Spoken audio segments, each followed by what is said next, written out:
Hello and welcome to another episode of Applied History. I'm Matt Blanchett, back for a bonus episode with Matt Diana. Hi, Matt. Hi, Matt. While we had Matt here, we just thought that we'd ask him a little bit about this additional project that he has, putting on a new edition, doing some reproduction work, and maybe show us some of the things you learned at North Bennet Street School, or it was just too beautiful of a project not to touch on, and kind of let Matt show us what he does. So take it away. Yeah.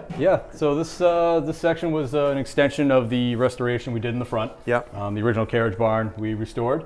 Back here, this was covering the vault down below. Yeah. It was just a simple A-frame, which you kind of see back that way. Mm-hmm. And what they wanted to do was to make it more usable space. The roof had all been rotted, there's old dormers, and everything was kind of a mess. So we took the opportunity to create a structure and give them some additional space for whatever. Beautiful thing. And, yeah. So the chimney was original, or 1930s, you said? 1930s, yep. To the vault, okay. Yep. So cool. The chimney was already here. We did extend it for our additional roof height. Okay. And the frame itself, it's a all pine frame. And again, they were looking for the head height, so we took that beam up a little bit higher than typical. So the typical nature of timber frame is you're going to have more ceiling space. Generally, yeah. Okay. Yeah, you can get away with more open space with the heavier truss configurations. There's clearly an aesthetic to this that's just beautiful. Right. You're going to have more head space. Is there any other benefit to doing things with like timber frame style? Certainly. Aside from aesthetics, structurally they're much more solid than conventional framing. Yeah, conventional you framing, can just see it. Yeah. Yeah, with less material you can do more. That's interesting, isn't it? Conventional framing, there's a lot of engineered lumber, a lot of mechanical fasteners. Yeah. This is all wood. There's some amazing. screws we use just to hold things in place. And that's wild that it's literally mortise and tenon. They could pull these plugs out and just put this together somewhere else. Exactly, which is amazing. Pretty neat. It's gorgeous. I have a couple questions for you. Yeah. These beams that are on a 45-degree angle, what's that about? These ones going up to the rafters? I wouldn't call them purlins, but they're right in front of the purlins. They're resting on the main trusses. These guys? Nope. Or the ones straight beyond ahead. there? It looks like a scissor, like a cross. Yeah. That's a little decorative piece. Okay. They could be doing some structure, but I took the opportunity to join some pieces in an irregular fashion. It looks beautiful. Yeah. Certainly more of a showpiece. Yeah, it looks really nice. My own enjoyment. Nice. And what do you call the opening in the ceiling over there? Yep, that would be the cupola. Okay. Yep, so we have a cupola. Yeah. 4 windows up there, let some natural light in. Do they have a vision for what this will be? More of maybe a recreation space, Yeah. art studio. They may host maybe a little dinner party, a little small concert, something like that. This is going to be beautiful. And now I'm just seeing, you can see the scarf joints Yep. above the windows. Yep. You can see the mortise and tenon. Do you have any dovetails here? Actually, we do. I'm going Where to are point the it dovetails out. hiding? So if you can look up here at this Okay. joint right here, Yeah. you can see our pencil line. We drew it on the timber. See, there's the notch. Comes down. There's a straight line there, and then we actually applied a wedge for the backside of the dovetail. So that's on an angle. Yeah. Huh. And what that's doing, that's helping the roof thrust hold that together. And it's another variation. So there's a dovetail with a tenon.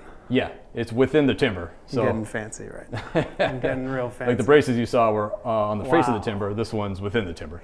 Now, I also see there's 2 notches next to that. Yep. What do you call it?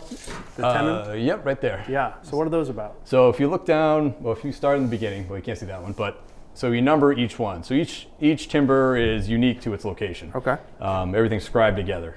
So this one is bent. We call it a bent. Each layer. Yeah. Bent number 2. One behind you is 1. So Got 1, it. 2, 3, 4, and 5 all the way down the end. And that's how we know when we take it apart which pieces go where. And so for one side we have a 2. Yeah. The other side we have 2 with a little leg on it. Kind of looks like So you know where it's going. a K without the top. So we know the one with the leg is on that side. The regular 2 is on that side. All right, I got to ask one more question. I don't want to keep you all day, but I get this all the time from homeowners. I see a couple of examples. This is maybe the most pronounced over here. I don't know if, John, if you can get it. In the beams above the window, you see like a crack or a check, I think it's called, in the wood. Yeah. So what is that, and is it anything homeowners need to be concerned about? No. No, Okay. it's not. It's a natural process in the drying of the wood. Okay. So we get all these timbers, they're called green, so their moisture content is very high. Yeah. Just like the tree was just cut down.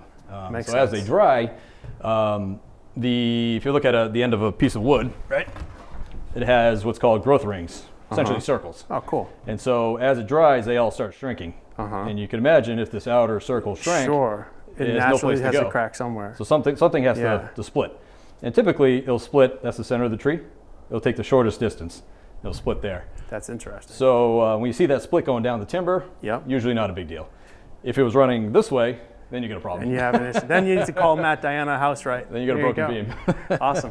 Well, thank you very much. I really appreciate the extra time. Yeah, of course. And shout out to North Bennet Street School. They're doing some beautiful work over there and really making some great tradesmen. Yeah, that's where I learned I was introduced to historic carpentry to begin with. We learned the timber framing, the millwork, the sash making, door making, Yeah, window you're doing it restoration, all that from stuff. start to finish, the historic way. Yep. I mean, So I know you like to hire a lot of people from North Bennet. It's just the caliber of tradesmen they're producing is just top notch, and Absolutely. as you can see here. So Yeah.